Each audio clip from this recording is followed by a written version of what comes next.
welcome to the Waxing Comical podcast. I'm here with my radiant co-host, Luke. That is too kind. And also I'm Dane. Mostly correct. And also there's Dane. Entirely true. I already said I'm Dane. Yeah, well, you didn't give me a chance to introduce you. You set me up. I didn't think you were going to. You didn't the first time. I've grown as a person. I'm better now. 2 weeks? 3 weeks? The audience doesn't know how much time has passed. That's very true. So what you up to, Dane? Nothing. I was waiting for you to talk about DragonCon. DragonCon. Oh, well. Funny you should mention that. I just went to DragonCon. Is that your radio voice? I guess it is now. I wasn't consciously doing anything different. Funny you should mention it. Hey kids, try Coca-Cola. Polar bears love it. No, yeah. I went to DragonCon over the weekend for the first time ever, and it was... I should ask the obvious question to just get this out of the way. Were there dragons? There were, I believe, a couple of dragons. There were plenty of, what's her name? Daenerys from Game of Thrones, so I'm sure... I don't know what that means. The blonde chick who's on any promotional art that you've ever seen for Game of Thrones, probably. I know. Is she Peter Dinklage? Look, you're not this out of touch just because you haven't watched it. I know there's people in it. Sarah Connor. She's like the one blonde. Well, no, I guess there's more blondes. The one blonde. Sarah Connor? She's not Sarah Connor. There's two Sarah Connors in that show. Are there? Oh, there is. You're right. You know what she is? She is one of the Sarah Connors. She's the newest one. The new one. Okay. Yeah, not the one from the TV you said show. She's blonde in the show. Yes. But she wasn't blonde in Terminator. So How does that work? See, acting is a mysterious art, and it involves mostly coloring one's hair and moving from set to set. Nick Cage never colors his hair. Doesn't he? Have you ever looked closely at the slightly different shades of brown that Nick Cage's hair is? Slightly different shades of brown wig that he wears. Between Con Air and National Treasure and everything in between. Oh, his hair was beautiful in Con Air. Oh, it was a masterpiece. It's never really flowed in the wind like it did in Con Air. Well, because it was never that long. Though it would have been in Superman. Imagine him flying in Superman with that mullet. I can't imagine anyone as Superman flying with that much of a mullet. Like, I would have loved to see that movie. We all would. But we won't. Unless we... No, we just won't. Well, unless we discover interdimensional travel and go to a universe where that happened. Yeah, I was going to say And maybe they made, like, a bunch of sequels. And a crossover with Batman. Where there were no other superhero movies. It was just Superman starring Nick Cage. One of those every 3 months. Just non-stop. And no one gets tired of it. Because why would you? Everything's fresh. So yeah, DragonCon. I went to that. It was the first convention like that I've ever been to. The only other convention like that at all that I've been to was that horror one that you and I went to. Oh yeah, that's fun. A few years back. That was fun. We met Gary Busey. We did meet Gary Busey, and we saw his son Jake Busey, and it was really sad because he was waiting for people to spend an exorbitant amount for an autograph of his, and nobody wanted to. And so he just Jake Busey. Because it was Jake Busey. Maybe if Gary Busey hadn't been there, then people would have bothered with him. Then he would have been the top Busey of the convention. But he was not, and so he sat in the corner and texted until his dad came over and scolded him. Did he? I think so. I remember that. Gary Busey coming over and being like, just stop texting on your phone and, I don't know, be nice for the fans, I guess. But there weren't any fans. Remember the Walking Dead zombies who were super sad? Yeah, there were a bunch of Walking Dead extras, zombies, that just really wanted attention. One of them was dancing? Yeah, I mean, fine, they should get attention. That's why they're there, to be there from The Walking Dead, but it was still a little desperate. Depressing. Yeah, the dance, it wasn't like a fun dance. It was like if someone told you to make a cartoon about an old person desperately dancing to get attention on the street, this is the dance you would animate. Like if someone said, if you don't dance, you're not going to get any food today. It would go very well with the sound of ha cha cha cha. Yeah, but DragonCon was awesome. It was huge, and there were just thousands of people in like costumes from pretty much anything you can think of. Yeah, go ahead. Think of something. The flaming carrot. That's not a thing. Yeah, it is. What is it? It's a flaming carrot. What does it sound like, Dick? It doesn't sound like something that something else would be from. It just sounds like a flaming carrot. I think It's you just took two words and put them together. Where they got Mystery Man from.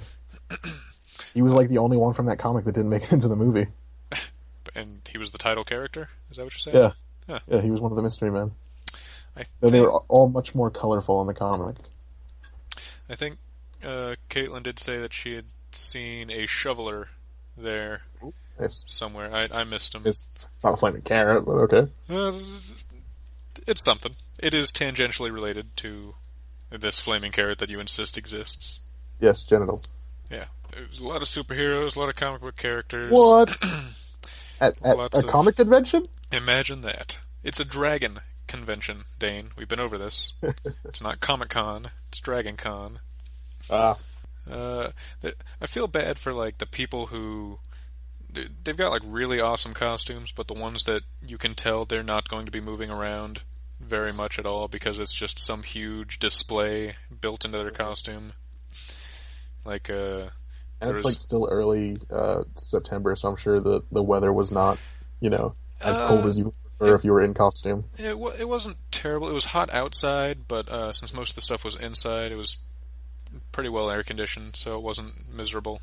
Though there were a few like smaller hallways where we would have to wait in line for stuff that got pretty stuffy. Ew.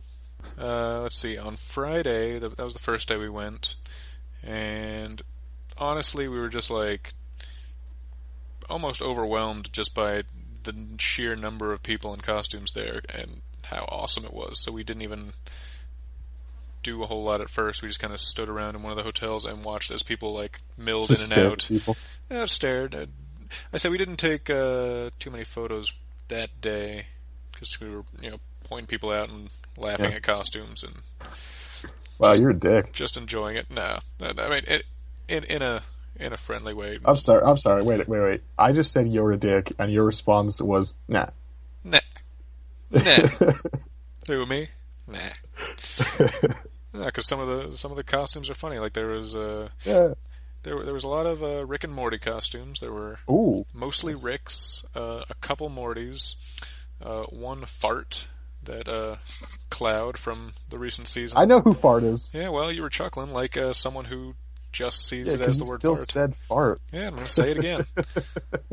Fart. There was Luke. There was one Scary Terry who I thought was Freddy Krueger at first, and then realized it wasn't. Yeah, that's the whole point. Right. The legally safe knockoff with miniature swords for hands instead of knives. There were a lot more Bob's Burgers cosplays than I expected. That was were they all Tina? Mostly Tina or Louise, and then a couple like full families. One was the whole family, and Gene was in his Beef Squatch costume. Were there any Gravity Falls characters? I don't know if you would know that. I don't know that, so probably. Yeah. It's good to know. Yeah, I'll take your word for it. Let's see. Friday we went to... There was this, like, food science panel, so we thought it was going to be... Court? Like, it was not the food court. We did go to the food court later. It was just, like, about generally science stuff that was related to food. It was kind of boring. So was them putting Mentos and Diet Coke? Now, see, that would have been more interesting. It was like, just a few, I don't know, I guess they were experts somehow about food. One chick mentioned that she was taking a wine, one of those sommelier courses or whatever. Oh, what a dick. To be a wine expert. Yeah, it wasn't impressive. They talked about just like fermentation and flavor extraction and stuff, and it was like I quickly realized it wasn't as fun as I thought it would be. Sounds like Nazi and they weren't experiments. even giving out food. What? Also, Were they giving out ferments? No ferments. This was also when we first realized that if you want to go to a panel, you should go early, because if you get there right on time, I will have to sit in the aisle next to the chairs, and it will be very uncomfortable. But yeah, that was so-so. That was the first panel we went to. And then we went to one on Cthulhu, just in general in pop culture. And that was another one that was just kind of alright. It was a bunch of like horror writers, I guess, who had used Cthulhu in their works in various ways. And it was mostly like taking questions from the audience, so people would ask, like, how can you represent Cthulhu-type monsters who in the books are described as indescribable, and how can you represent that in a TV show or in a movie? Which they didn't really have an answer for. They were like, well, you can't, unless you... Well, this is all collapsed. I think they said the one way you could do it is if you had something which on screen was changing its appearance faster than 24 frames a second, so you couldn't actually keep up with it mentally. That's cool. That would be like one way to represent an old god. I made me think of the suits they had. And you ever see Scanner Darkly? Yeah. Like that. Yeah, something like that. Which was like the only part that took me out of how good the rest of the animation looked. Is that they just use like the cheapest possible like faces and stuff for those bodysuits where they were constantly morphing. Yeah. If you saw that in real life, you would freak out. I think someone in the audience for the Cthulhu one asked some question, like they were trying to say that the best Cthulhu representation they had seen was in this one particular anime they had seen. And yes, it's technically a hentai, but don't read too much into that. And everyone just kind of lost focus after that. And couldn't take that person seriously. I wouldn't. Were they also in a fursuit? I couldn't see them. They were kind of off in the back corner. I didn't want to turn my head all the way around. Their voice muffled by like a wolf suit with a penis hole cut into it? I don't think it was. I think they were able to speak clearly enough. And then the only other panel we went to on Friday, which turned out to be the most awesome one. Okay, so actually, first off, when we first got there, I was dressed up as Hawkeye. That was my costume for the con. Hawkeye from Matt Fraction's run in the Marvel Comics. And I was... For all you nerds that don't read comics. For all you nerds. And Matt Fraction, the writer of said comic, was at DragonCon. And the programs that they had given us... That's where he raped him. Programs they had given us to like see what times everything were, they were kind of like confusing, because some of the events they wouldn't say who was going to be there. Well, not raped, but like touched inappropriately. Because he's a busy guy. There's no inappropriate touches. Like there's a lot of people in that line. He doesn't have time for full insertion. Well, maybe a finger. Busy. And so I didn't really know where I was going to find him. I knew there were some autograph sessions on Sunday, and I had some comics I wanted him to sign. And there was... Was he charging? Well, I don't know. We'll get to that, Dane. I'm not there yet. So as we were first getting to the con, there was some girl that recognized me, just recognized the costume. Oh. Some random person I didn't know, and she like started chatting about how she wanted to see Matt Fraction too, and she liked my costume. And then she was like, "Hey, you want to get out of here?" And that's when Caitlin punched her in her stupid mouth. Oh, that would have been a great story if that had happened. And so, for the purpose of this podcast, it did. That makes it more fun. But I was asking her if she knew where or when Matt Fraction was doing autographs, and she said that it sounded like it was just Sunday for like one brief period in the middle of the day. And I was like, oh, all right, that's fine, I guess. I'll try to make she lied. That. She didn't lie. That as far as I know, that was the truth. But our final panel for Friday that we were going to was this one on like minorities in comics, like gender and race issues in comics. We thought it sounded pretty cool, so we went to check it out. And we came in to the panel a little bit early and sat down in some seats. And up at the front, at these long tables, were a couple people, including one person who I was pretty sure was Matt Fraction, but like being that he's a comic book writer, he's not someone whose face I see frequently, so I wasn't like entirely sure, or else I probably would have gone up and asked him if that was him, or just assumed it was. Wait, was he on the panel, or was he just like? Yeah, it turned out he was on the panel. Panel starts, and it is Matt Fraction. And I was like, whoa, that's good luck, because I didn't know he was going to be here at all, and thought I was going to have to wait like 2 days to see him. And the panel ended up being like 2.5 hours long. Most of them are around an hour. But, I mean, this one was like scheduled to be that. It wasn't like it went over by 150%. But, it was... You and your math. Woohoo. Bragging. It was a great panel. It was, pretty cool. When it first started, it was a bunch of straight white people on the panel, and like their whole thing was that they were trying to also represent other sexualities and races. And so like one of them had blackface, the other one had like a rice patty hat. They seemed a little ashamed of it, but then one of them had his leg crossed. And one guy did come in shortly into the panel, a black guy, comic writer. Jonathan Flowers is his name. I hadn't heard of him before, but he was good. But yeah, they just kind of talked about the state of minorities in comics and comic entertainment for 2.5 hours. So yeah, Matt Fraction was awesome.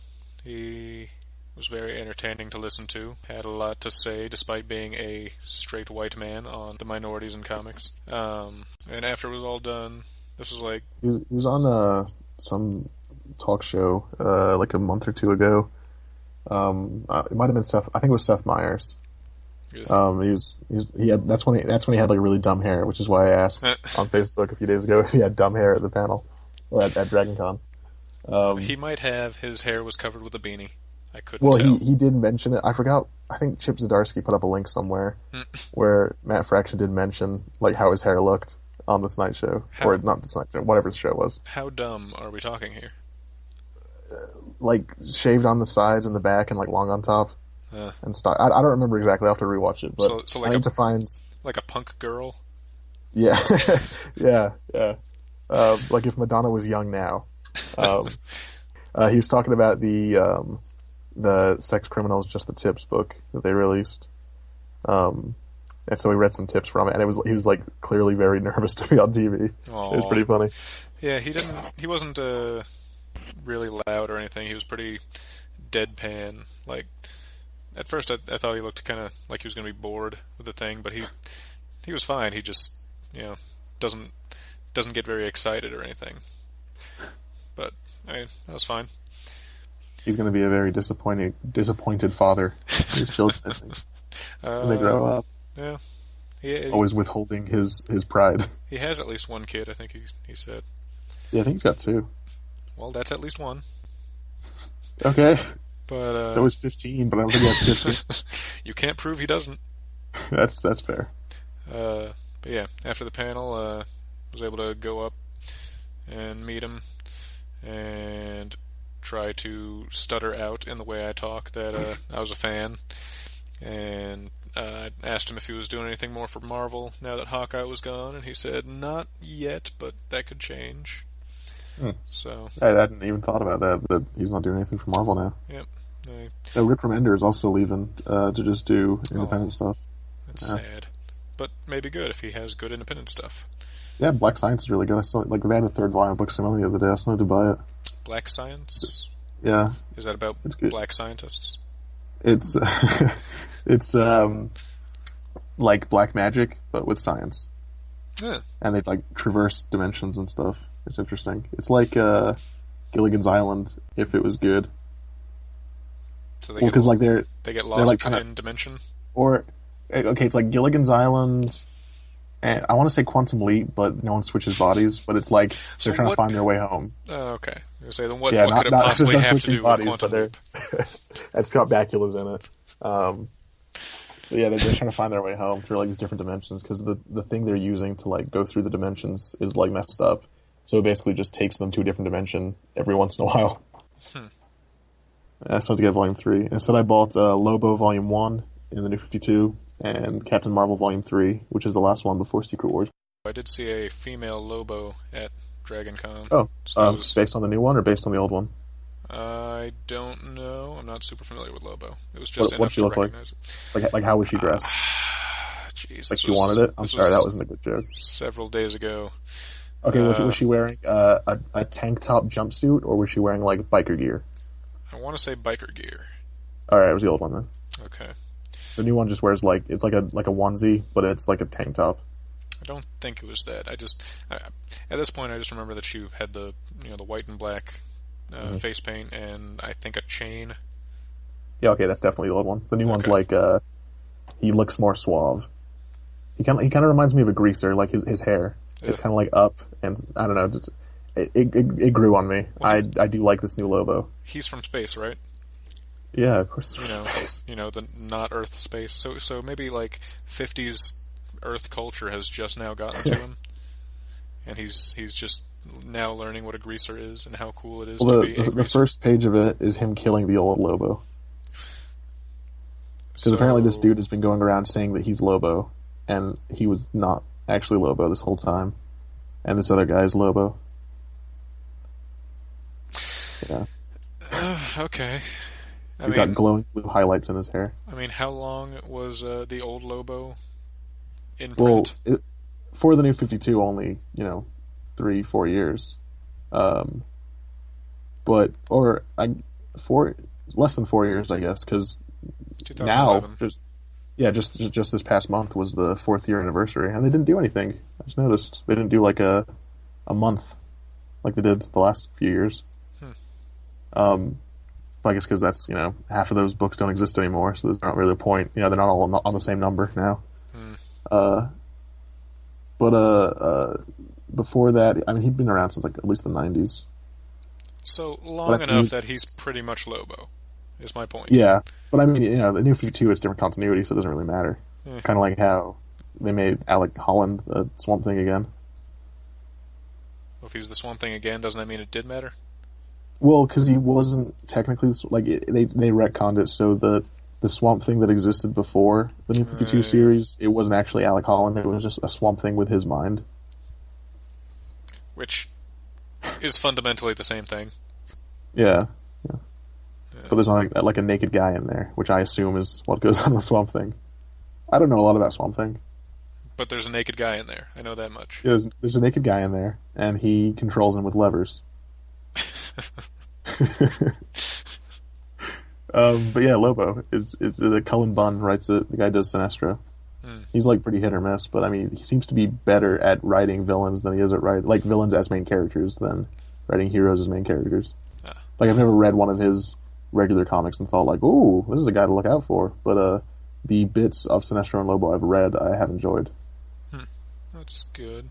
Speaking of Sinestro, I saw at DragonCon for like the first day and a half, I saw like several people with Green Lantern shirts, but no Green Lantern costumes. And then I saw like a Blue Lantern costume, Red Lantern costume, Yellow Lantern costume, but no one seemed to actually want to be a Green Lantern until I finally saw a group of like the whole spectrum, one person from each Lantern Corps. Were there any Guy Gardners? Not that I could see. Bastards. Like that where it was obvious. The Red Lantern I saw, it could have been him, I guess, maybe. But was that in that picture that you have? No, there was a different one that I had seen. What did he look like? It just looked like a Red Lantern costume. It didn't look like they didn't. It was just this person's. Yeah, I mean, just like it was this person's normal face. They weren't doing anything special other than bleeding from the eyes, but that could have been any of them. That's what I was gonna say. In Lobo, like they don't have his Villains Month issue. It's really annoying because it sets up the beginning of the series where he goes and hunts down the old Lobo. Like I was hoping for that. Like it would be because it's like 1 through 6, and I was hoping to be 1 through 6 plus whatever comic he was in, Lobo issue. But like that's like a thing with those Villain Month issues is they're not like half of them don't seem to be collected anywhere. Like the Black Adam issue was really good, and I don't think that's like bound anywhere in a volume. It's just by itself as an issue. Alright, what's Villain Month again? It was when they just did a bunch of technically one shots that were just like a one issue story about a villain.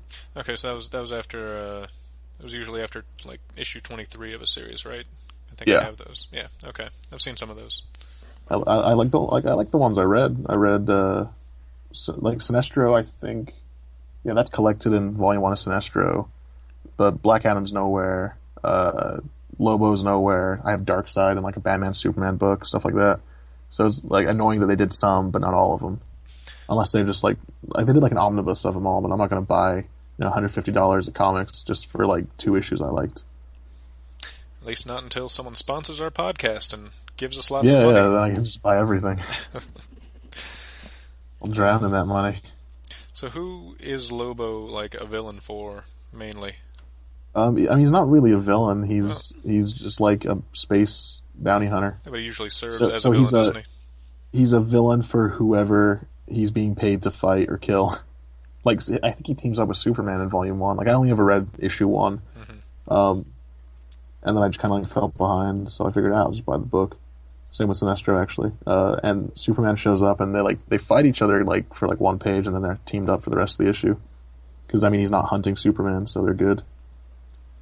For now. Ooh. Yeah, for now. But yeah, he was made as like a joke on Wolverine, like a hyper masculine character, and he accidentally became popular. So he's kind of like DC's Deadpool. Yeah, he's just kind of made as a joke of Deathstroke. Yeah, and then he just sort of took off. Yeah. Actually, he shows up in 52 as he becomes like Space Pope. How does that work? Like, what do you mean? Deadpool shows up in the new 52? No, Lobo. Oh, okay. In the Maxi series 52. Okay. Yeah, I think it's like during the Animal Man, Adam Strange, Starfire bit when they're out in space, and he's like Space Pope, and there's a bunch of like space dolphins and stuff. It's been a while since I read it. Sounds pretty rad. It was pretty rad. I like that series, especially all the Black Adam stuff, where he murders the 4 Horsemen of Apocalypse. I did see a Black Adam at DragonCon. Didn't Ooh, get a chance nice. to get a picture. You goddamn moron. He was also pretty small, so it kind of like... Oh, well, screw that. It was one of those where like I saw him and I was like, oh, that's not really Black Adam. Like you probably could have kicked his ass. Yeah. Like even you. Like, did you see the picture I had with a Shazam? Yeah. Like, he was a tall, pretty well built guy, so he was slightly more believable as a superhero. And the best part was he actually was a 15-year-old boy. Oh, someone should have done that, like a father and son, Shazam and Billy Batson. Oh, that's something I want to talk about that has nothing to do with DragonCon. Talk about it. I finished the second JSA omnibus, and as well as Hawkman, which actually was really good. I did not expect to like Hawkman, and I really like Hawkman. I haven't read it, so I still don't care about Hawkman. He did wear this helmet at the end. Like, they had a crossover with JSA, the Black Rain crossover, where Black Adam like takes over Kandak. And he had this helmet on. Like, normally he wears a helmet that's like an eagle head, and there's the top half of the beak that goes over his nose. This version was both, like, the top and bottom beak, but it still, like, ends above his mouth. So, like, he just looks stupid the whole time, because there's just, like, an open hawk mouth on his face with, like, a tongue. Like it's all in there, and it's just weird to look at. And then they switched it back at the very end of the storyline.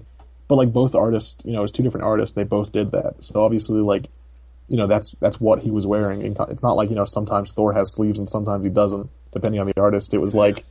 They agreed on that. Yeah, and it was the artist who, like, had done Hawkman this whole time, so, he knew what he was doing. I don't know, it was really off-putting to look at and distracting. Did he have, like, a little lever on the side of the helmet that opened the mouth? To make it talk? Yeah. What was I... Shazam. He was dating Star-Spangled Girl, or Stargirl, because, they're both 16-year-olds, but... Nobody else on the team knew that he was a 16-year-old boy. They all thought he was like an adult man at like at least 25 years old. So there's all these times when like him and Stargirl are talking, and the Flash, Jay Garrick, is just like looking over, like, oh, what's this going on here? And eventually he like leaves the team because Jay talks to him and he's like, hey, you need to stay away from Stargirl. And he's like, we're cool. And he like breaks up with her and he leaves the team. And it's like, just tell him. Like, half the superheroes know who you are. What does it matter? Like, you're still a dude who can kick all of their asses, what does it matter if they know you're 16? You have the wisdom of Solomon, which apparently is why he didn't tell him. He was like, oh, Solomon won't let me tell everybody, so I have to break up with my girlfriend and leave the superhero team. It was really weird. Like, did she know what? Okay, does she know that he's 16, or does yeah, she? she knows. Okay. She knows. That's why they started dating. She wasn't like, ooh, an older fella who's 9 years older than me. Right, like, because that's never happened before. Okay, but this is a character who's... I know plenty of girls from that when we went to high school with that did exactly that. Alright, but this is a character who's being written by the guy whose sister she's based on. I don't think he's going to have her, like, date a creepy older guy. She wouldn't be dating a creepy older guy. She'd be trying to date a creepy older guy. But he's actually a 16-year-old boy. Yeah. We've all been there. Well, anyway, she knew. And then, like, this other kid on the team, Jakeem Thunder, like, he was all jealous because he's also a kid. But, like, nothing ever happened with that. Is he a white guy? Weirdly, no.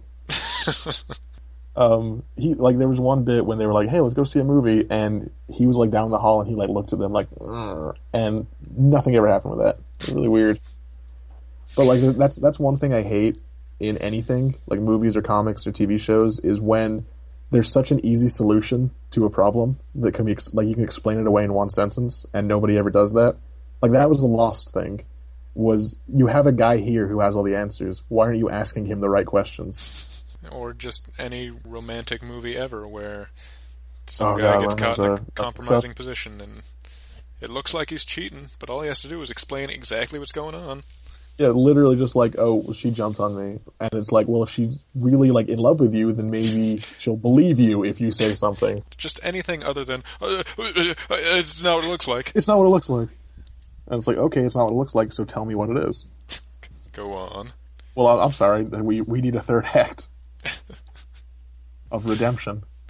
So, does this Star-Spangled Girl know that that's why he leaves the team, or yeah, she knows. Because okay. I mean, I think she's the one that he tells, like, Solomon won't let him tell the team, and they can't just. But it's like, just turn. Well, he can just turn into Billy and be like, "Hey, go tell him for me." Billy doesn't have that wisdom. Stupid little Billy. So can't they just continue dating? Like, or wait, do you think? If he leaves the team, doesn't that just kind of fix that problem? Yeah, it should, because then he can only show up with her as Billy Batson, and they don't know that he's Billy Batson. It's weird. It's like, it's little so Billy Batson with his red shirt and yellow lightning bolt, and I assume identical hair. No, he's got, like, messy hair when he's Billy Batson. He's got like wavy, slicked back hair when he's Captain Marvel. Because he can't comb his hair. Okay. Well, no, okay. Why would he want to look like Captain Marvel if he's saying that he's not Captain Marvel? It's covering his tracks. Then he just looks like someone who's idolizing Captain Marvel and wants to look like really him. Into Captain Marvel. Yeah. Keep talking about how much he wishes he was Captain Marvel, and clearly he can't be. Also, just the fact that he's a little boy. I don't think if I was in that universe, I wouldn't assume that the little boy, who is clearly someone with a different physique than Captain Marvel, who is just Herculean. Well, I mean, I wouldn't put those. Superman those two has a different physique than Clark Kent. Does he? Depending on the comic you read. Like, by a few feet. Well, not that. Just like in All-Star Superman, he was all like he looked pretty doughy as Clark Kent, but when he was Superman, he was all muscular and Charles Atlasy. Can he vibrate his muscles super fast to, like, loosen them up? So they become all jelly. I think he just slouched and, like, kind of pulled his like head back into his neck. And Super eats 500 hot dogs before meeting anyone. Yeah, then he cannonballs between meteors to lose all the weight.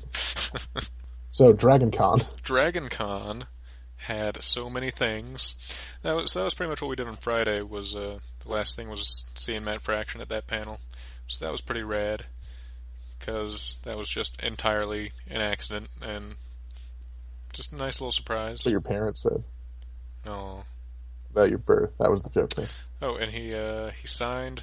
I had a couple comics, Hawkeye and Sex Criminals, and he signed my Hawkeye with a little speech bubble over Hawkeye saying my name, and then Sex Criminals with "Keep on fucking," which was just such a heartfelt message. I wonder what it would have written if you'd had both volumes of it. keeping on fucking. Keep on brimping. Hopefully he would have been creative enough to think of a second thing to write. Hopefully. Being as he's a professional comic book writer. Yeah, but he's not on the clock. Oh, he is when I want his autographs, damn it. So yeah, Saturday, we came back because we weren't done yet, and Friday was a shorter day because I had work that day, so we didn't get there early on. Saturday we went pretty early, and wanted to get to, basically that Miyazaki panel that we were going to was split up into two parts, one on Saturday, one on Sunday, and we wanted to go to the one on Saturday, but didn't get there fast enough, and so they were all full up by the time we got there. And so we just kind of wandered around for most of that day, doing more. That was when we actually started taking more pictures. Eventually went to a Fury Road panel. Ooh. That was pretty cool. There wasn't anyone from it there. It was just, again, a bunch of people who were just like fans of the movie and the franchise. One guy who claimed to have like the largest Mad Max memorabilia collection or something like that. And he looked and sounded a lot like Duke Nukem. Yeah, so just I guess you would have to. Yeah, just imagine that. And that guy was on the panel. Steel. Yeah, and I just talked about, I guess, the franchise in general, but I guess a little bit more on Fury Road, which is incredible for anyone who hasn't seen it. It's fantastic. I just watched it again the other day. So I bought it. Oh, you did? Yeah. Nice. I genuinely think that's the best movie that has come out this year. There were some Mad Maxes and Furiosas at DragonCon, and a lot of War Boys. I saw pictures you put up. Yeah, there were a lot of War Max Boys. And a Furiosa. I think there was an Immortan Santa Claus mashup. I saw that Immortan Joe on that link you sent me. He was real skinny. Yeah, that wasn't super impressive. Apparently there was also someone dressed up as Immortan Donald Trump. I saw a picture later on. I didn't see him at the con. Immortan Joe had much more beautiful hair. This is true. Oh my god, so when I watched it the other day, it was with my parents because they hadn't seen it. And as soon as... Were they blown away? My mom seemed to like it. I don't think my dad was terribly impressed. He's wrong. He's like difficult to impress with most things. What's his favorite movie? I don't know, Goodfellas maybe? But like, the little tiny half-formed son of Immortan Joe showed up, he was just like, oh Christ, what the hell is that? And marveled at the fact that it wasn't CGI. Nope, that's what that guy looks like. 50% head. And 125% torso. He's cultivating mass. What, to lengthen out into his limbs? It'll get there. Did he die or what? Like what happened with him? Like why was he okay with? Yeah, like no, not obviously not the actor. I assume the actor's doing fine. He was in Fury Road. Well, there you go. He's doing fine. But like he's still there when they get back to the Citadel, and like are they just gonna kill him or what? Because like his dad's dead now. Like he's the next in line to take over. And his brother. Yeah, he's a retard. I mean, sorry, mentally handicapped. There you go. Literally, like he's clearly not all there. Plus, maybe it's because Tony Jaa like cut up all his muscles that one time. I remember that. Or Jackie Chan, because he was also in a Jackie Chan movie. Was he? Which one? First Strike. I probably saw the one where Jackie Chan goes to Australia. How young was that? Was like 5 Jackie Chan movies. Who Am I was also in Australia. Yeah, that was a good movie. Where he runs down the side of a goddamn building with no harness, like a madman. I think that was the last panel we went to on Saturday, unless I'm forgetting something, which is possible. Saturday was a lot more looking at costumes and getting pictures. Then Sunday we finally got to go to that Miyazaki panel, which, I mean, again, it was a fun panel, but it was mostly just like little tidbits about the movie. Like, here's where this character makes a cameo in this other Miyazaki film, or like Pixar. This is who this character was based on, or this is the story that this movie was kind of based on, and it was based on 5 other stories. It's a lot less interesting when I describe it like this without the actual names of the movies because I can't remember I think the only movie everything. I've actually seen by Miyazaki, like all of it, like I've seen bits and pieces of a few of them, but the only one I've like actually watched all of, and actually I love it, is Princess Mononoke. We just watched that the other night because before the panel, we wanted to watch it so that because I hadn't seen it before at that point, Oh, it's good. and to give me a little more context since I hadn't Culture, seen. No, you not goddamn culture at heathen. all. I don't need culture. So I had only seen a few Miyazaki movies before that. Spirited Away, Never saw that. Howl's I've seen Moving a bit Castle. of Howl's Moving Castle, and I think I saw a bit of the other castle one. I don't know what the other castle one is. It's not Moving Castle or That's Howl's Moving Castle. Howl's Moving Castle. That's the There's one we're talking Castle in the about. Sky. Castle in the Sky. I think I saw a little bit of that. I don't know that one. I've seen That's Spirit. also he likes castles. Apparently, Oh, he and doesn't. he did also do Castle of Cagliostro, which was a Lupin the Third movie. So he's super into castles. He's like Dracula. Wonder if there's anything to read into there. So you got molested in a castle. Oh, well, problem solved. Not really a problem solved. Case closed. I don't think it's a case closed if all you did was figure out that a crime occurred. You'd be a pretty terrible detective. I mean, we've also figured out who it happened to. I don't know what more you want. The perpetrator? Case closed. Yeah, I had also seen Spirit good Away, police, Howl's Lloyd. Moving Castle, and what else did I see? From Up on Oh, Poppy Hill. It was heroin? a not fantasy one. It's just about this boy and girl who fall in love, and then it turns out they're brother and sister, but then it turns out they're not, or something. I don't remember. It was confusing. So it's Arrested Development. It might have been. Did you just watch Arrested Development? Is that what's happening? Shit. With Japanese subtitles, And Japanese animation. just drawn right over it. But yeah, Like then the we Take On Me watched video. exactly like a Take on Me video. It might have just been the Take on Me video. I have that on my cassette player in Metal Gear Solid 5. So that's what I play when I get into big fights. Oh, I was really excited that you just had a cassette player that you I just used. have a cassette player. That No, I I have an didn't know this. iDroid.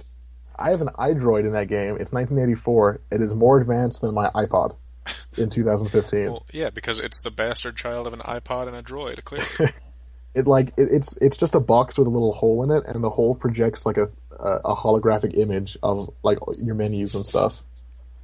And also, I just realized like he has a stupid e-cigar that he uses, and I just noticed today that when he smokes it during like story cutscenes, like he'll just stand there and smoke it for like 15 hours. Because apparently it has a thing in it, like a blend of whatever plants Tobacco and rat poison. that alters your perception of time. So I'm curious because he'll stand there for like 12 hours, like on the helipad, and I'm curious like what other people are seeing while he's just standing. Because to him it's like 10 seconds, which is dangerous. That's like a dangerous technology. That's like They know never to interrupt him during his 12-hour smoke break. yeah, like what would happen if you walked up to him and touched him? Would he just shatter because of how like fast you were hitting him? Yeah, his jitters would no longer be calmed. What was the thing that Jeff Goldblum had in Tim and Eric that made him sleep for like a week? I'm not sure. That's what it reminded me of. But anyway, when he smokes his e-cigar, he actually he doesn't light it obviously, but like a little flame hologram comes out of his iDroid for it. Like, to indicate that it's turning on, it needs to have Yeah. it. Yeah, because Kojima's a madman. From what you've described, I'm thinking that the end of this game is going to be the same as the ending of The Village, where it turns out it's not really 1984. That's before it's actually like 2036. Yeah. My horn got bigger too because I've been doing evil things like killing. That doesn't That's how sound... shrapnel works. Were they terrorists or something? Yeah, So that's not evil. right. I'm the good guy here. Yeah. Good Samaritan. And if you stare at the Quiet's boobs, right before, like when you accept a mission, you're like sitting in your helicopter, and like it goes into first person mode, and you're just looking ahead, and you can like zoom in and look around. And then like after like 10 seconds, you get up and like just sit on the edge of the helicopter, like waiting to get out. But if you look at Quiet's boobs, if you zoom in on them, and then look up at her face, if she's looking at you, because like she'll look back and forth, she'll look like ahead, and then she'll look at you. she'll like look down, like, oh, what's down here? It's like she doesn't know what bad. you're looking at. Like she thinks you've just seen a stain on her. Yeah, like, oh, Little bit of something on fabric. me? Yeah, exactly. She has a little bit of fabric on. Doesn't Eva respond if you stare at her chest in Metal Gear Solid 3? I don't know. I know that under if you like look at her in the survival viewer, it says that she had like breast augmentation. Oh, yeah. And if you spin Snake around real fast and then play the game, he'll puke. That he does. I did that many times. God, I can't wait to replay that on my Vita. That was a good game. So I would say I'm replaying the series, but I haven't in a few months. But like, I played the first one again, and now I'm gonna start the second one any day now, or not. The first one is the only one in the main series, like the numbered series of Metal Gear Solid that I haven't beaten. I barely played Peace Walker. I just wasn't a fan of it. But like in MGS, I didn't get stuck. I just got frustrated and then just never played again. The part where you have to make the key hot and then cold, or the other way around. And it wasn't until like years later that I found out that there's like a vent or something where you can do that really easily and not have to run through like 3 different rooms. I did not know that. I'm pretty sure I ran all the way back. I did that like a few times, and I think it was supposed to be hot, and I did it a few times, and then it was always cold by the time I got there, so I was like, screw this, and I just stopped, and then I just never played it again. It was the Twin Snakes version on GameCube. It was the last of the games that I played, other than 5, which I haven't played yet, and Revengeance, I still haven't played. Yeah, I still haven't played that one either. But like, I'd already played 2, 3, and 4 before I played the first one, so I pretty much knew everything that was going to happen in it. Yeah, I played a bit of 1 when it first came out. Like, me and my brother had it on PS1. But, I was a child. Like, I didn't play to win. I just played. Yeah, I mean, when we first had the second one was the first one we had, and I'm pretty sure I watched my dad play it before I ever played it. And so it was just, I mean, which you can do because it's like a movie. Yeah. I like that. I liked the part where you play Snake and there's that room full of dudes and you can just, like, trank all of them. When they're, like, standing listening to the speech. Oh, yeah, when you have to take the pictures. Because they'll fall asleep standing up. I didn't know that. I think I avoided doing that because I assumed that they would all immediately notice and kill me. They would all just snap their heads in your direction and go, oh, Jesus Christ. there's a, I think this is like a Cracked article, but there's a bucket of ice in the part where you play a snake that if you shoot it over, the ice will spill out and eventually melt into water. Because Kojima is a goddamn madman. It's like, it doesn't sound that impressive now, but this being a PS2 game from, like 2004? Yeah, like 2003, 2004. Maybe 2002. Or 2001. It was a year. Sometime before now. No, that'd be pretty sometime impressive. Between Metal Gear Solid 1 and Metal Gear Solid 3. But not chronologically. No, not chronologically at all. I did like the camo index in MGS3, and I wish that was back in MGS5. Because I can never tell if if what I'm doing is noticeable in MGS5. Can't tell if you're hiding good. Yeah, because it's like I'm lying down, but this dude's like looking right at me, and sometimes they can see me if I do that, and sometimes they can't. So, and I don't know if like what I'm wearing is a factor. Okay, so you can change costumes to like different. Yeah, there's different camouflage. costumes. You can wear a scarf with your fatigues and stuff because of the desert sand. You can wear a sneaking suit, which makes your footsteps muffled, which is good. Yeah. There's a battle suit. Yeah, I would think they would have the camo index in it. They had a camo index in MGS4, right? I think so. And I know that you could like turn not invisible, but you could like blend in. Yeah. So I don't remember if there was an actual camo index. I think there was. It was simpler because you didn't have to like pick what you were wearing. You just press up against a wall. I did like that though. You're like, fine. Picking what to wear for different environments. That really satisfied the 14-year-old girl in me. Picking your beautiful outfits. All the face paint was cool too. Yeah, you could accessorize. You could wear blackface. Could you? Yeah, you could just wear just all black on your face. Does it go down to the neck though? Because I feel like blackface is a little bit more offensive if it doesn't quite get all the way around the face. If there's still a ring of I think it was face and ears. I don't think it was on his neck. It's a little racist. Yeah, it is. But It was made by Japanese people. it was the 60s, right? 64, yeah. Yeah, You know, so Snake was only 29 in that game. that was too much of a beard for a 29-year-old, says I, Look, because I look can't to grow that talk like beard. a 45-year-old man.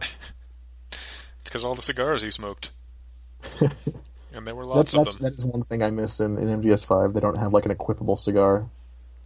Oh, so you just smoke it during cutscenes? This e-cigar? You can smoke it during missions, but it like advances the time. Like it's literally just there to advance the time. Like you can't walk around with it. It just is basically like a mini cutscene. It just shows you smoking and it plays this whole song and shows a clock with time going by. But you can't. There's not actually like a cigar you can equip to slowly kill yourself. That's another thing. There's no health bar. It's just like regenerating health, and the screen goes black and white when you're dying. Which is like, it's fine, but I like the health bar within it, like, you know, whatever he's called in that game about it. It's fine for games in general, but I mean, they've gone this far with not having that be their system that Yeah. I don't think I also really hate, like, I'm not a fan of that in general, just because I'd like to know when I'm gonna die.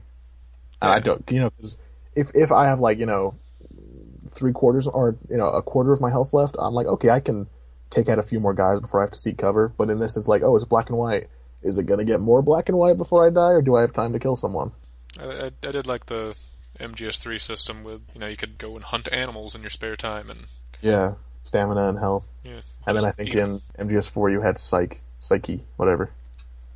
And when people said like disparaging things about your age, your psyche meter would go down in cutscenes. That was a good game. Oh god, it was. They're so good. They're all good. Let's see, the only mobile game I played for it was Portable Ops? I don't think so. That doesn't sound familiar. I played Metal Gear Acid, the first one. Oh yeah, I played that. Which was the card game, right? They made 2 of those. Yeah, I just played the first one, which that was Big Boss, right? Like another prequel. No, I think that was Solid Snake. Was it? But I think there was it was definitely not in continuity, and I think there was something weird about it. But I think you were more or less playing a Solid Snake. I remember they kept going back to these cutscenes on a plane, where I guess there were some politicians or heads of state or something, and like they all got gassed, and it keeps showing these like marionette puppets on the plane, and they're talking to each other, and they appear. I remember that actually. Yeah, they appear to be like the only things still alive, which they shouldn't be because they're puppets.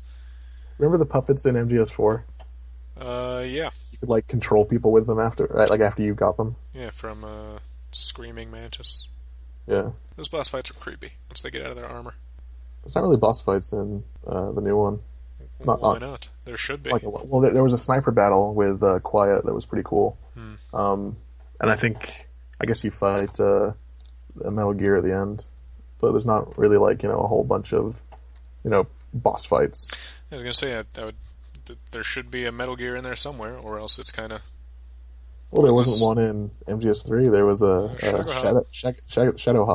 Shadowhog. Wasn't that like supposed to be the like the precursor Metal Gear? Yeah. And I think there was like a Metal Gear like doll in some Russian dude's office that you could shoot. Or there, I know. Wait, it might have been in, I think it was in MGS 2 when you played a Snake. There was the Vulcan Raven doll. The Vulcan doll, and there's like a flashlight that makes it look like he's like a regular sized person in like a shadow. Yeah. And you could shoot it, and it would like shoot out little tiny balls from his chain gun. Little balls. So you're liking MGS5? Is everything you hoped it would be? It's that and more. Though I'm still waiting to be able to develop the headband, so I can stop using the stupid ponytail that he wears. You have to develop a headband like in R&D?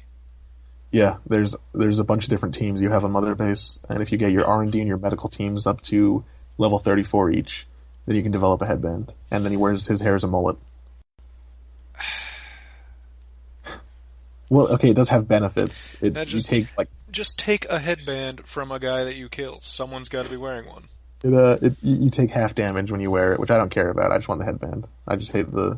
You know what? I don't even need the headband. I just want him to have a mullet. I don't like the ponytail at all. Like in Ground Zeroes, he doesn't wear the headband, but he's still got his mullet, and it looks badass. Apparently gets rid of the headband at the end of Peace Walker. Peace Walker is one of the mobile ones. right? Yeah, but that one is actually like in continuity and is part of the story. Huh. I don't think I played I think that one. 5, I barely played it. It wasn't great, but like I think 5 is basically like what Peace Walker should have been, because Peace Walker had like a mission structure, but it was handheld, so you couldn't really do a lot with it. Yeah. Whereas this, you can actually go to Mother Base, you can walk around it, you have an open world between missions, stuff like that. Well, the Vita's handheld, and you can do Metal Gear Solid 3 on there, so... Yeah, God, I'm looking forward to that. I'm hoping that 2 goes on sale as well, because I was hoping to get both of them, because they have 2 and 3 on Vita, and only 3 was available today for $4.50, so I bought the hell out of that. Metal Gear Solid 2 is probably my favorite, just because it was the first one I played. And yeah, I mean, I think 3 is I don't know, overall 3 might be my favorite, just in terms of like overall gameplay and story and all that. Yeah. I did really I think I like 2 just because up until playing it, I was like, oh, I gotta play as this other guy and blah blah blah, and I really liked Raiden when I played as him. He was kind of whiny sometimes. Yeah, he was, but he was also badass. I mean, he killed a snake clone with a sword in a sweet sword fight. Metal Gear Solid, I like to think of it, the whole series, as my favorite anime. Because that's pretty much what it is, just in video game form. Yeah, God, it's badass. And it makes no sense, and I still love it. Though I'm worried that with Kojima leaving Konami, like I think they announced they're making a Metal Gear Solid 6. And it won't be the same. Yeah, like I feel like it's just going to become a generic military game. Because like I'm not really into Call of Duty or Battlefield or anything. Yeah. Like if I want to play like a shooter, I go to Metal Gear because it's insane. I mean, I like those kinds of games for like multiplayer stuff, but I hate multiplayer so much. Online multiplayer. It's a very like small bursts. It's not something I play regularly. It'll be like I tried once or twice a week. I'll get a slight craving for it, and then I'm done Marvel as soon as I hear vs. someone's Capcom voice. 3. I tried it online when it first came out, and I fought this dude who like had Chun-Li in his team, and destroyed me because all he did was this move where she just does several like rapid kicks, like top, middle, and bottom, like that. So Isn't that the only move she has? Yeah, I got like I was pissed off. I was like, "What the hell, dude? Just use a different move." And then I played it with you and Josh Kane that one time, and we all just like played where we just hit random for all 3 characters and just play with that. And I played fun. as Chun-Li.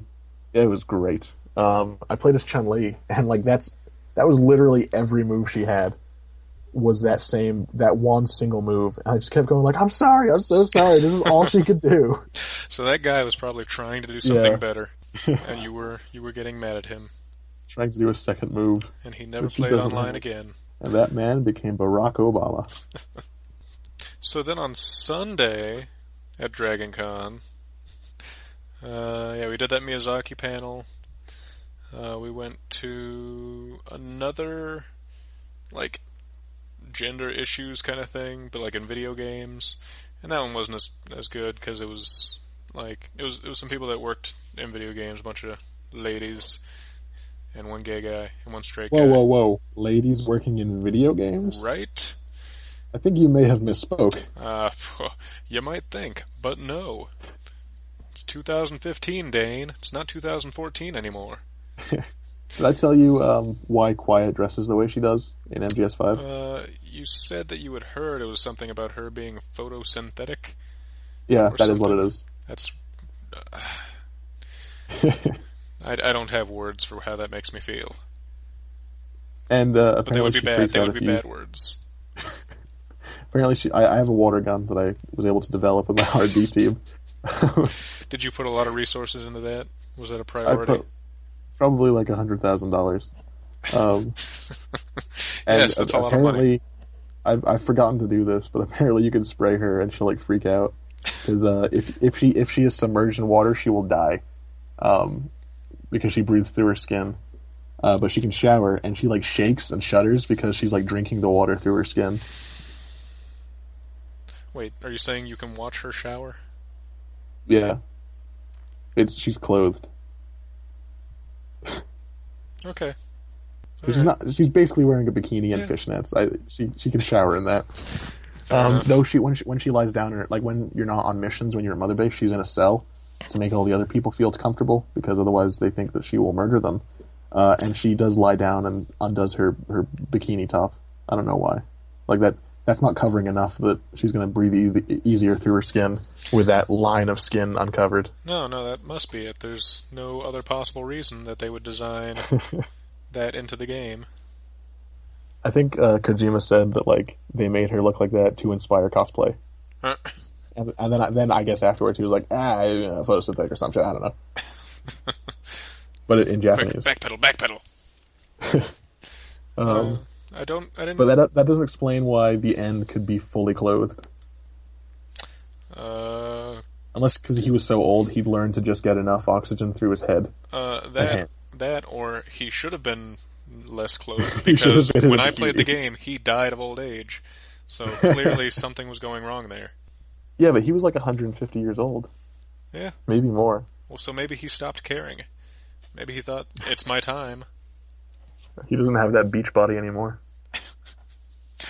That's a matter of opinion. I don't think I saw any quiets at DragonCon. I did see,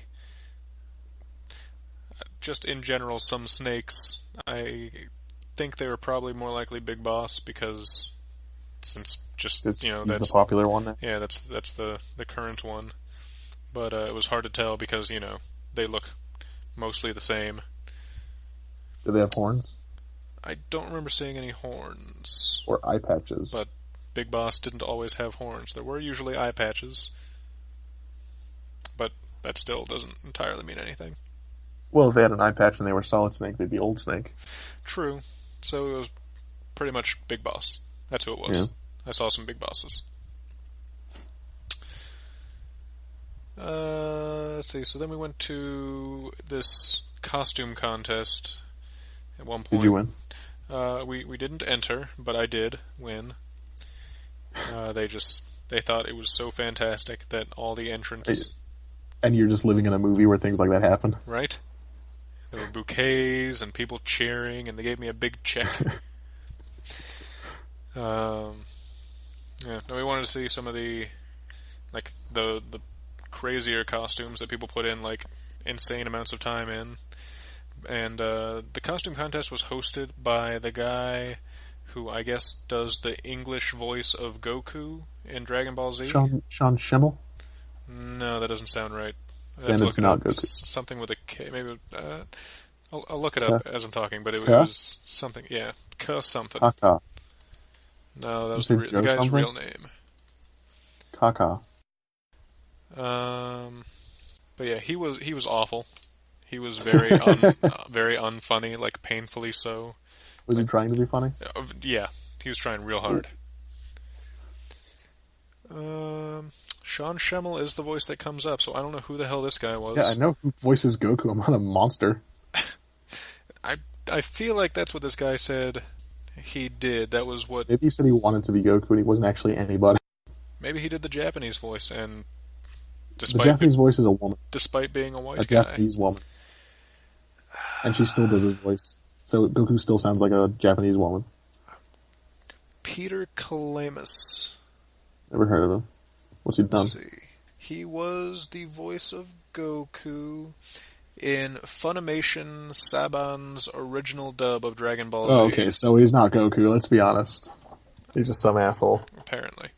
But yeah, he was trying real hard to be funny, and it was not working. So that was most of the reason that we didn't stay the whole time, was this guy. But, the first half of it was kids' costumes, and there were some adorable kids in costumes, but it was pretty clear that most of them didn't make their own costumes, despite him saying that they did. Bunch of assholes. Okay, your parents definitely helped you with this. Shower of bastards. But, then the adult ones came out, and they were just, those the kinds of cosplays you see the most often in pictures on the internet of, one guy was like a big orc, and there was, let's see, some of the kids were Jedis. I don't think any of the adults were Jedis. So they were younglings, the ones that get murdered by Anakin? They're children.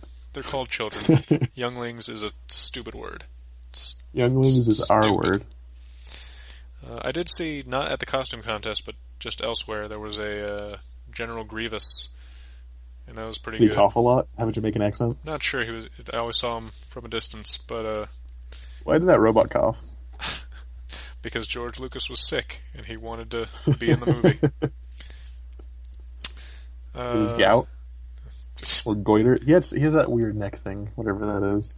Fat, neck fat, turkey neck. But he like doesn't grow his beard over it. A waddle.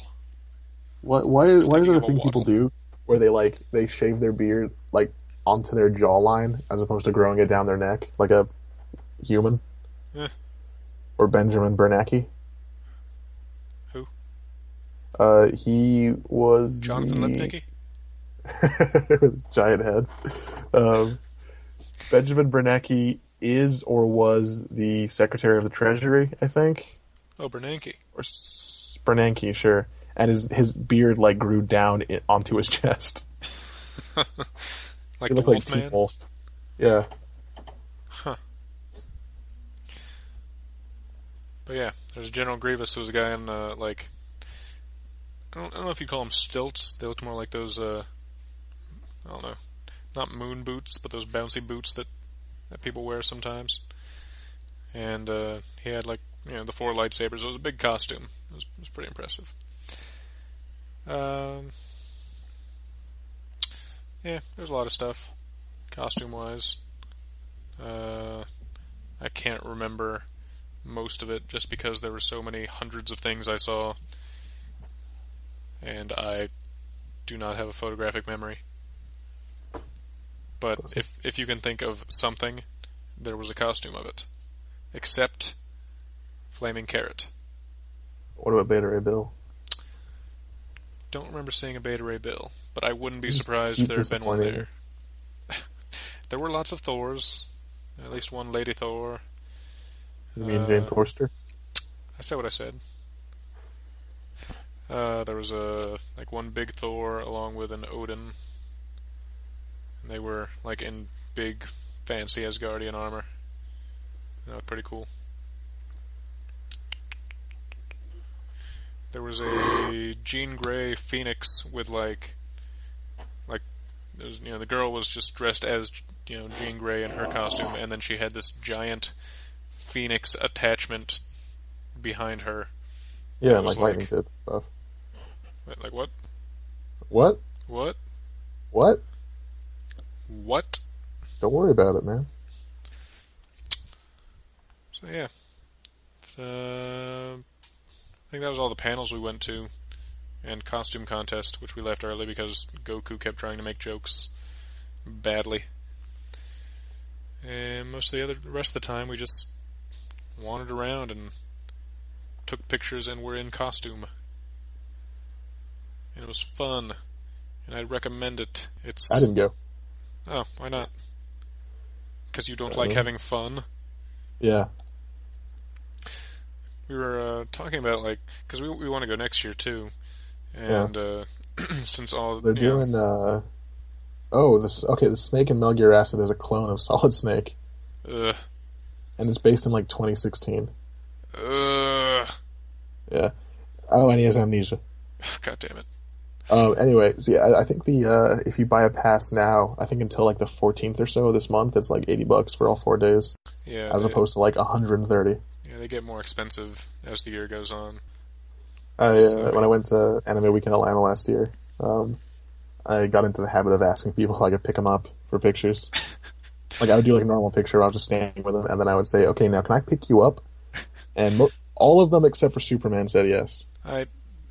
I wish I had done that, because towards the end of DragonCon, I was realizing all these poses are just the same. I wish I was doing something a little bit different. Something fun. Maybe something something different for each person that has something to do with their character. Uncomfortable with me picking him up. Oh yeah, there were a couple of Banes. I wish I'd gotten one of them to break my back. Bane? What? Like movie Bane or comic book Bane? Both actually. I saw a few of both of them. I liked movie Bane, but I wish I'd gotten one of the comic Banes to break my back over his knee. Break you? Yeah, that'd been cool. Just stuff like that. There were a lot of other Hawkeyes, most of whom were from the movie, but I think 2 or 3 that I saw were the same comic version that I did. Oh, and Was anyone like the old comic version with the purple costume? Yes, actually, I saw one of those, the old terrible circus costume. It was great as a cosplay, but as an actual comic book costume, it was just awful. I think I saw one Kate Bishop. Was that dude you took a picture with in the sweatsuit? Was he actually dressed up as one of the bros? Or was he just a guy in a sweatsuit? I assume so, because he saw me first and was like, "Hey, bro!" And I looked over, and it took me a second to realize that was the costume he was wearing. I was like, "Oh, hey, bro!" He also, before we took the picture, he had a baby strapped to his chest, and he had to take that off. Did he just find it? Yeah, probably. It's DragonCon. You can find anything at DragonCon. Maybe it was just a little guy cosplaying as a baby. I don't know. I'm not here to pass judgment. David Wade's movie? Little Man? Or Marlon Wayans. I think they were both in it. Yeah, Little Man. Yeah, there are no Damon Wayans or Marlon Wayans movies. There are Wayans movies. No, wait, Damon Wayans... No, Marlon Wayans and Sean Wayans. That's it. 2 of the Wayans. A smattering of Wayans. Alright, well, I think that about wraps up my DragonCon weekend. And, I think we'll get to our origins the next time. We won't. It'll never happen. It'll be the very last episode we do, ever. Go back to the beginning. Yeah. It'll loop. The first cyclical podcast. We're taking a very Grant Morrison approach to podcasts. Which could be a good thing, if you like Grant Morrison. I do like Grant Morrison. I know you like Grant Morrison. I don't dislike Grant Morrison, but... Is it because he's Scottish? It has nothing to do with him being Scottish. I like Mark Miller. He's Scottish. That's true. Grant Morrison is just... He's very tiring for me. If I read too much of him at once, I get mentally exhausted. Because it's just... It's just Grant Morrison fatigue. But he is a good writer. I can't deny that. You read Multiversity yet? I have not. Is that ongoing, or is that... Nah, it's done. It was, I think it's 9 issues, but there's only, it's a bunch of, separate one-shots, basically, that make up one story. Like just the 9, or it's a main series of 9 and then other one-shots? It's, Multiversity issue 1, then a bunch of other stuff, and then it ends with Multiversity issue 2. And everything else is issue 1 of whatever they are. Ah. What's it about? Give me a quick synopsis. Give me a sec here. There's some creature going throughout, space-time in the multiverse called the Gentry, or the Gentry, I don't know how it's pronounced. The DC multiverse, right? Yeah. This is basically, how they established, the current multiverse was with this series. Because then one of them is literally just, a guidebook of the different universes. And there's, 7 unknown worlds, which is terrifying to me. Because they literally just have, a question mark on them. In the map of the multiverse. They're just uncharted territory, or... Yeah, you don't know what they are. It's basically, to leave stuff open for future writers. So you can, oh, this doesn't fit with anything else, here you go, you get one of the worlds. So one of them could be just, Candyland. Yeah. You don't one know. of them is Captain Carrot's world, where everyone are anthropomorphic animal superheroes.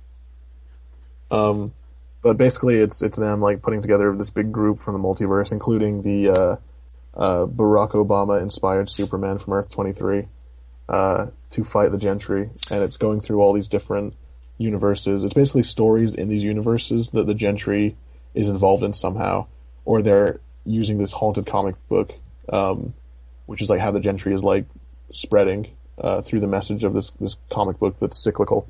And actually that is the 7th or 8th issue of the series. It's called Ultra Comics, and it starts over at the end, so you can just read it over and over again. And one of them is basically Grant Morrison's version of Watchmen, but using the original characters that Alan Moore wanted to use when he wrote Watchmen. Because then he just invented a bunch of characters, but he wanted to use the Question and Blue Beetle and stuff, and then he just made Rorschach and the Owl or Night Owl and blah blah blah. Huh. Did not know that. And it's Frank Quiley that does the art. I love his art. He's good. So yeah, it's them going through the multiverse and fighting the Gentry. and they use a spaceship that operates based on. I think it's made of solidified time. Or no, sorry, solidified sound. Oh, okay. Because that makes more sense. Because every parallel universe is in like the same place. It just operates on a different frequency.